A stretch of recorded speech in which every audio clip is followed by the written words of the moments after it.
and let people know and let Biafrans understand that you are a full DOS. Let the Biafrans understand this. Then if you make it as a mistake, it's better you start now. Start now so that it can never be too late for you, and correct your ways. Caterpillar is a DOS. We have gotten every information. How you and the Caterpillar rubbish our people at Enugu. Ngozora better be warned. Ngozora better be warned. This is a vital warning and a vital information to all Biafrans all over the world. If Ngozora Beze is working with Caterpillar and what that is in them, Uruago, there we know that Ngozora Beze is a full DOS. There we know that Ngozora Beze is the one that sold Simon Ekpa. All this propaganda of it, we are tired of it. We don't want all this nonsense again to continue in Biafra nation. Ngozora Beze, be warned. I don't have much to tell you. Start from now and correct your ways. And leave sources and they can carry all alone. Since you people doesn't want to call yourselves in order to discuss our problem in round table. I don't want to put my mouth in this matter. But since I got this information that you, Ngozi Orabeze, is working with Ikenga, Uruago, and the Caterpillar. Ngozi, your cup is coming up. Be careful with Biafrans. Be careful with men on ground. Be careful with men on ground. Holy Ghost, Commander Holy Ghost. Let me tell you this. Never you ever broadcast with Botozo again. Never you ever broadcast with Botozo again. Now, secondly, Soludo, as you can see, this is a Biafra mad. AKA Ishenko. You see it? We are fully prepared and we are fully ready. Botozo, Soludo, stop deceiving our people. Better be careful. Come up once and let people know and let Biafrans understand that you are a full DOS. Let the Biafrans understand this. Then if you make it as a mistake, it's better you start now. Start. All right, good morning, good afternoon, good evening, wonderful people, and once again, lovers of freedom all over the world. I welcome you to this wonderful YouTube channel. This is Let's Talk TV. Let's talk about all the activities happening in Biafran territory as it pertains to Biafrans and all the atrocious things being done in Biafran territory. Now, how do we make Biafran a better place? That is what we keep on talking about here, despite the fact that enemies of Biafra have been hitting and doing all kind of propaganda against the indigenous people. But the reality is, what is worth doing is worth doing well. That is why we cannot stop doing the needful in Biafran land. Now, the issue of, the two main issues that have actually been trending, on YouTube will be discussed today. One, the issue of Gentle. That is why I started with the video of Gentle, with the information he sent. Now, you're not going to tell me that you do not know about the ordeal that is happening in Biafran territory. You're not going to tell me about the faction that has been created already. There is a faction in Biafran land. One part believes that they are United States of Biafra, while the other part believes that they are for the Biafran Republic government in exile still. So one part for Ogenkere, the other part for Ngozi Orabeze, the Iron Lady as they call her. But in all these, you will not deny the fact that you are following a leader. And that is what we are after. No matter the faction you create, no matter the faction you decide to put yourself in, if you're genuinely fighting for the freedom of Biafra, if you're genuinely a Biafran, if you're genuinely working for the Biafran freedom, then your focus should be on Biafra alone. Forget about faction. That is why people like us do not have any faction. We have failed to recognize a particular faction. But when we see what is good, we bring it out for the world to see. And that is how we can build this strong nation. It's as simple as that. So I want you to calm down, watch this video from beginning to end. And I can promise you one thing.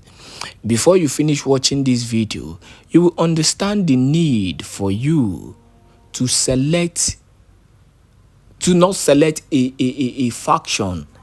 Instead, the need for you to work for the benefit of the Biafran freedom. What is going to help Biafra? You will support only whatever that will benefit Biafrans. It's as simple as that. And also, later on, we'll be addressing the issue of the destruction of the zoo. And honestly speaking, it is actually going to cause a lot of uproar, because more and more things are being exposed in the zoo, which is going to bring the downfall of the zoo. It's as simple as that.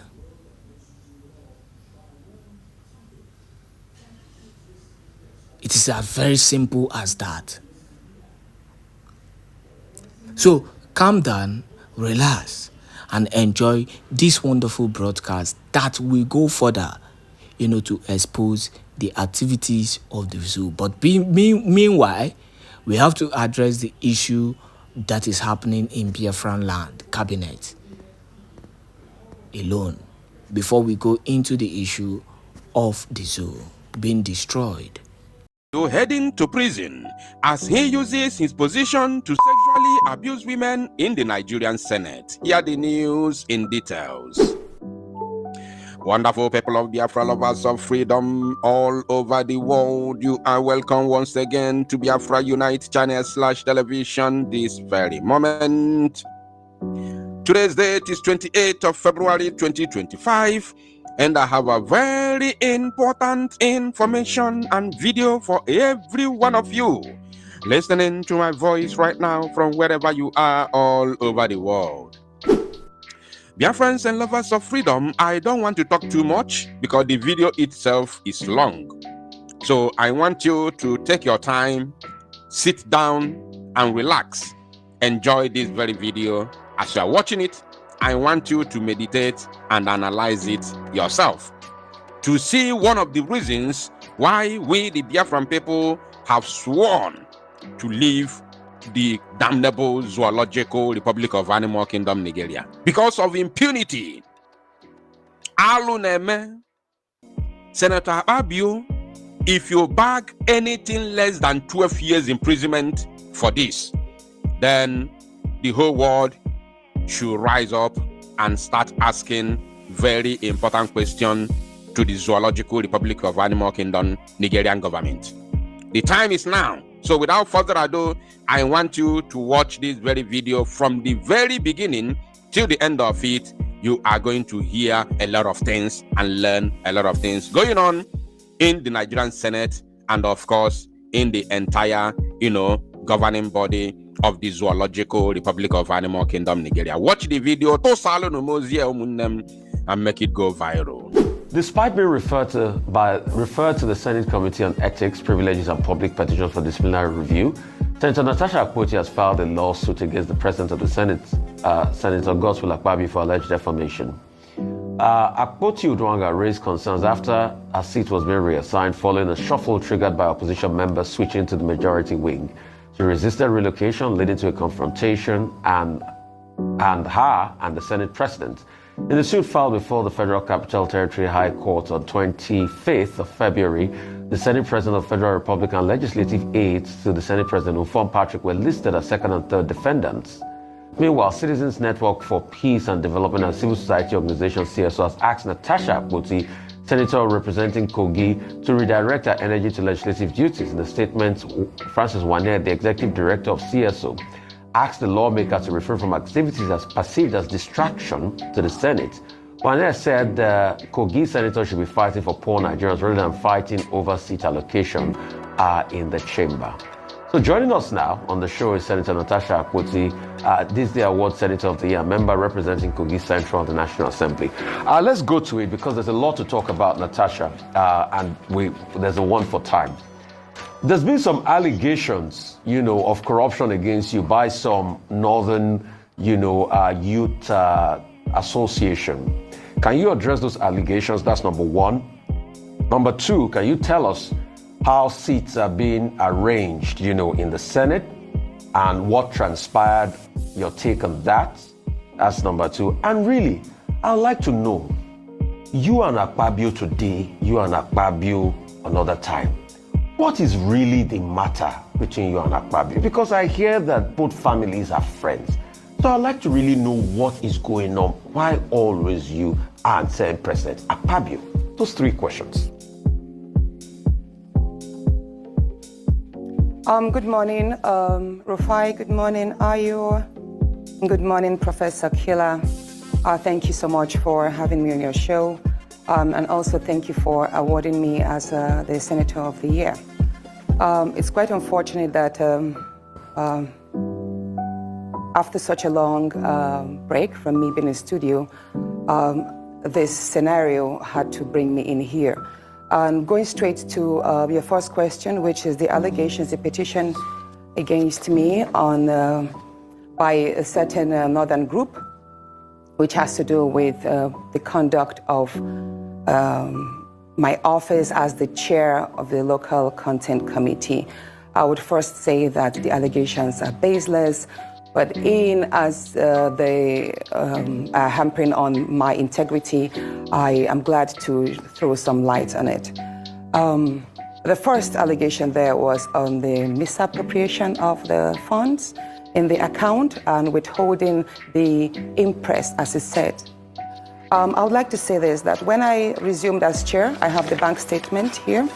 It's the Sterling, it's an account under the name Senate Committee on Local Content, and the account is with Sterling Bank, and the account number is 00662082209.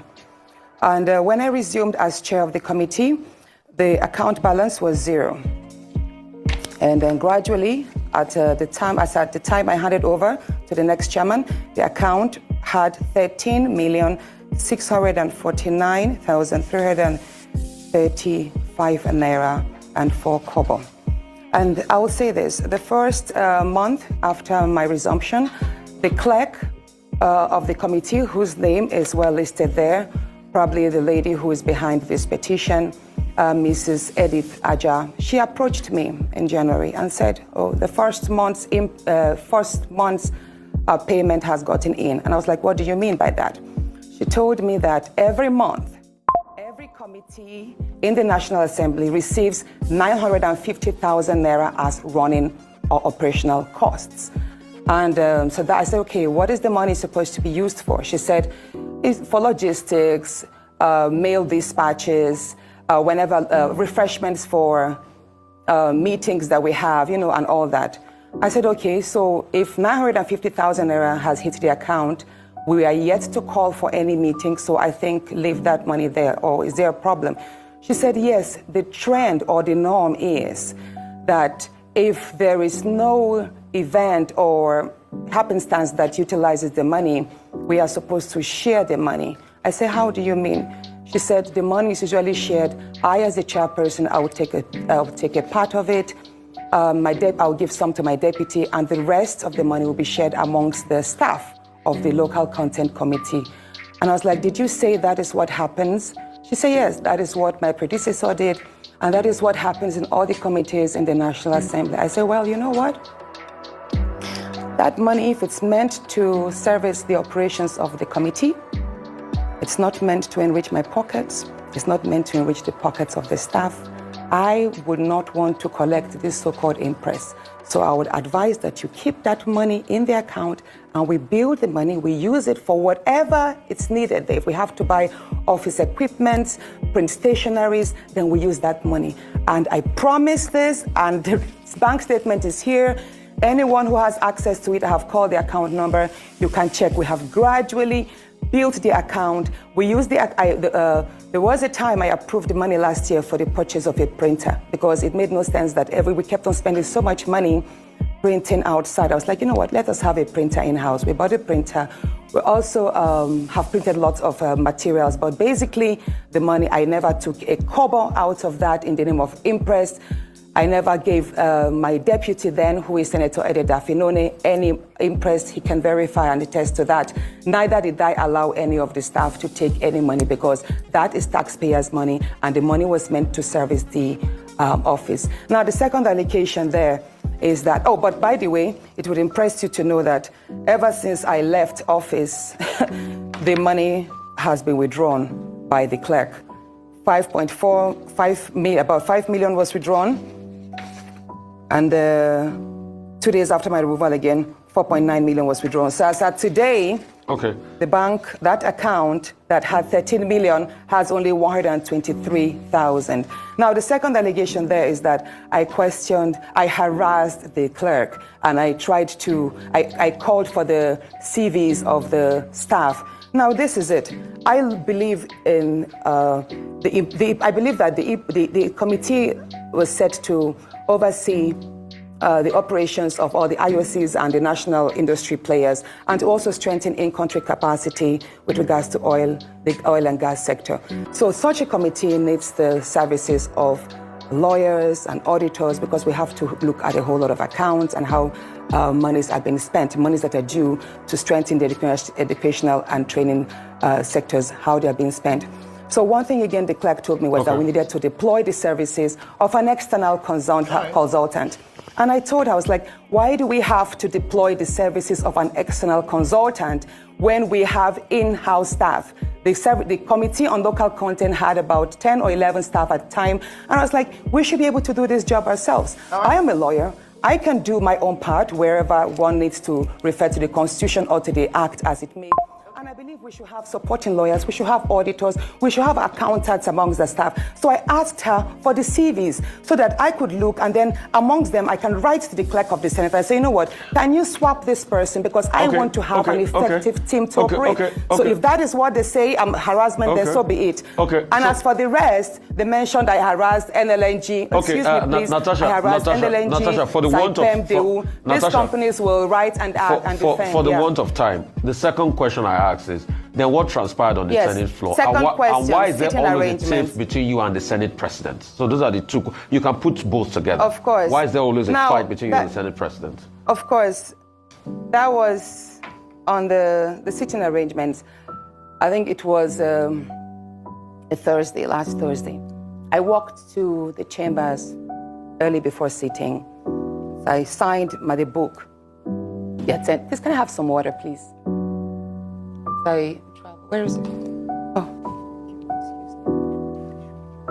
Okay, we'll just wait till... I flew all night, so I'm kind of drained. Okay, so... Yes, you were saying, yeah. The sitting arrangements. I walked into the chambers that morning. I signed my attendance sheet, and I was walking straight to my usual seat, which is the last seat by the door, like at the topmost last seat by the aisle. So, and then I was told by one of the sergeant-at-arms that, oh, ma'am, that is no longer your seat. You are now sitting at the far end there. And I was like, since when? They said, well, that's what the Senate President instructed. Like, I was in chambers yesterday. It was Wednesday. I've not been notified. Why did you change my seat? What reason? I'm comfortable here. I'm okay here. I wasn't notified of that. So I was upset. And then I said I refused to move to the new seat. I don't even know what the new seat is. I don't even know the number. I don't know. But they told me it was the last seat, appointed the last seat on the far end. So then the procession came. The president walked in the seat, and then the rest was shown online. I was already told, by the way, that I should gently move. Some senators messaged me that I should please adhere to the change and move to my seat because that was a trap, a setup. And I was like, I was trying to understand what trap, what setup. At that point, the minority leader, Senator Abamoro, walked up to me and he told me, Natasha, please just obey, just go to that seat. I'm like, no, sir, you are my leader. You should speak for me. I am not aware that my seat has been changed. And I believe I should be given a chance. Maybe they should explain to me why my seat was changed. Maybe I can also explain why, if they could maybe consider leaving me here, that I'm not moving. He said, he pleaded with me that I should please move to the other seat and not explain that we could address it later. And I said, sir, I have hit these chambers, I have complained and you have witnessed several of my privileges, me being maligned several times, and you never stood up for me. So no, I am not moving there because I do not trust that if I move, this matter will be addressed. So I am going to raise it on the floor. That was what I told my leader, who is the leader of the minority, Senator Abamoro. And then he walked. So after that, all right. I was about to be, the minority whip now read the rules that I have broken the Senate rule by not adhering to my seat change. Allocation, and that was when, at the time the Senate president was about to read my seat allocation. At the time the Senate president was about to read, because the next thing he was going to do was to read my suspension because I failed to adhere to that. All but right, he had already Senator made some Natasha. statements that, Senator, the whip was... So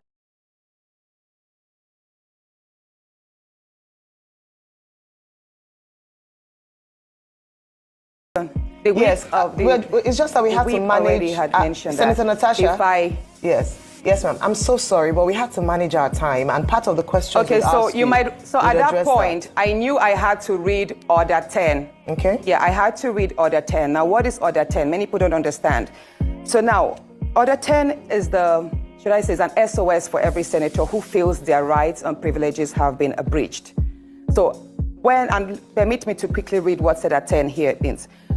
Any senator may rise at any time to speak upon a matter of privilege suddenly arising, and he shall be prepared to move without notice a motion declaring that the contempt or breach of privilege had been committed. Now here it is. It does not say I cannot read that order in that place. Whenever a senator feels that their rights have been trifled upon, I have the right, even if I'm laying on the floor, wherever a senator is in that place. This order book does not say Order 10 should be read from a particular seat. Okay, Senator Natasha, let me come in here. I have no right to speak from that seat, that I should speak from my new seat. Yes. The Senate President aired, hold on please, this is a very important point. Okay. The Senate President himself made a mistake by not allowing me to speak on that Order 10, because it says here, and let me mention number 11. When a matter of privilege, Senator Natasha, I'm going to have to come in here. Senator Natasha, I am going to have to come in here. Thank you so much. Yes, please. You'll have more time to explain, but we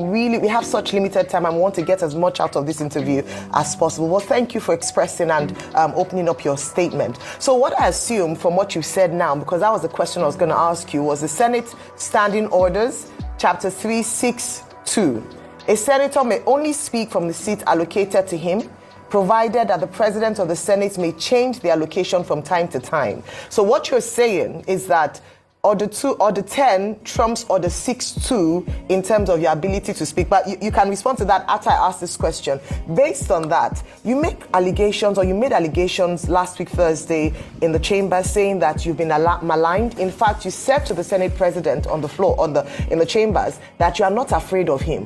Can you share or expatiate on what you mean by that? And when you had a follow-up interview, you were talking about how some of your privileges were deliberately taken away from you. What was the motive behind this? And then finally, is this exclusive to you alone? Or is it just because, there are many things that have come up because you're a woman, there are only 4 women in the House, you and the Senate President have personal altercations that have now appeared in the chambers. Is this privileges being withdrawn from you exclusive to you alone, and why do you think that is? Now, thank you. indeed, the Senate President has the right to allocate seats to every senator. And the senator should speak from that allocated seat. But here it is. I was not about to make a debate. Neither was I about to contribute to a motion. I was reading an SOS, which is a lifeline of any senator. For any senator to have invoked Order 10, that means his privileges were already, or her privileges were already infringed upon and denied. And that can be raised anywhere at any time. So once a senator shouts Order 10, believe me, even if I'm being dragged on the floor and I say Order 10, they are supposed to listen to me. Wherever I sit in that place, that's why I said any senator may rise at any time to speak upon a matter of privilege, suddenly arising, and I should be prepared to move same.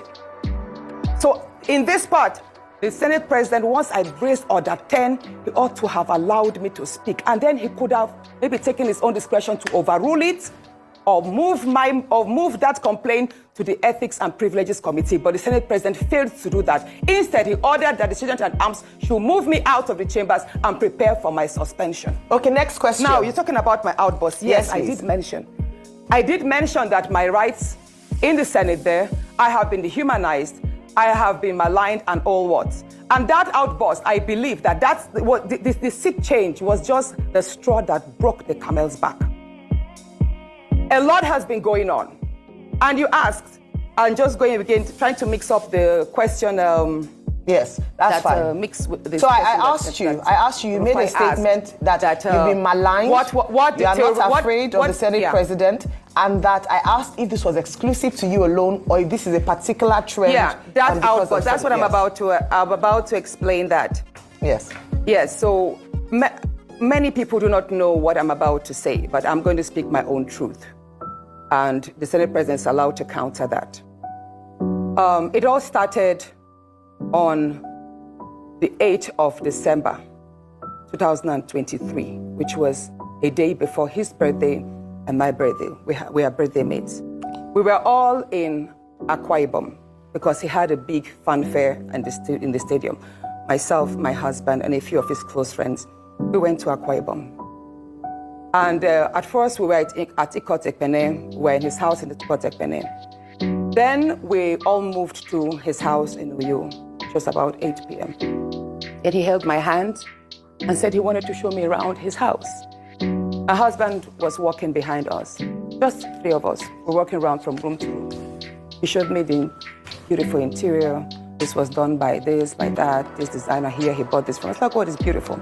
And then I noticed that he hastened his pace while still holding my hand. And my husband was behind, still on his phone, but he was catching up whenever he could. And then he got to this particular sitting room, and he said, "Do you like my house?" I said, "Of course, sir. Every room, beautiful, nice interior, quality taste." He said, "Now that you're a senator, I'm going to create time for us to come spend quality moments here. You will enjoy it." At that point, I just pulled away and I was like, I don't really understand what exactly that meant. But then my husband now, when I turned around, I saw my husband was already near me. And when my husband looked at me and looked at him, I was beginning to wonder, did he hear part of that inciting statements or not? And then the Senate President too, I saw that he also had that thought, like, did my husband hear the invitation to treat or not? So then the Senate President now said, "Oh, by the way, let me show you my chapel." He has a chapel in his house as well. So when we were going to the chapel, we walked in silence and all. So that evening, before we left the Senate President's house at about 11 midnight to the 4 points in Ikot Ekpene. And my husband asked me, "Natasha, what did the Senate President whisper to you? What's he telling you?" I thought, should I tell him that he was speaking about bringing me in here at a special time for us to have a good time? Or should I just kill it there, wrap it as if there was nothing? Because tomorrow was a big day. I know how much my husband adores the Senate President. He loves him as a brother. My husband would do anything to support him. So I told my husband, nothing. I can't remember what I created, but I just gave him some words to manage, to mask what was said.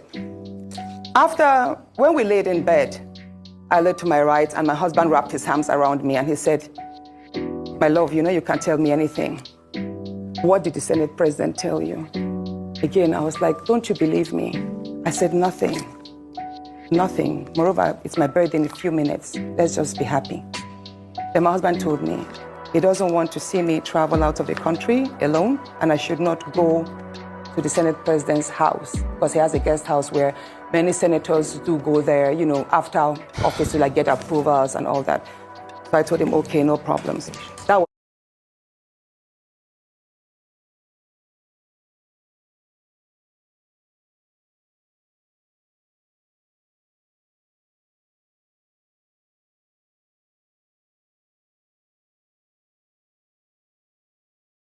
was it. I thought that was going to be the end. But then, in February, I wanted to move a motion. I wanted to move a motion for the investigation on the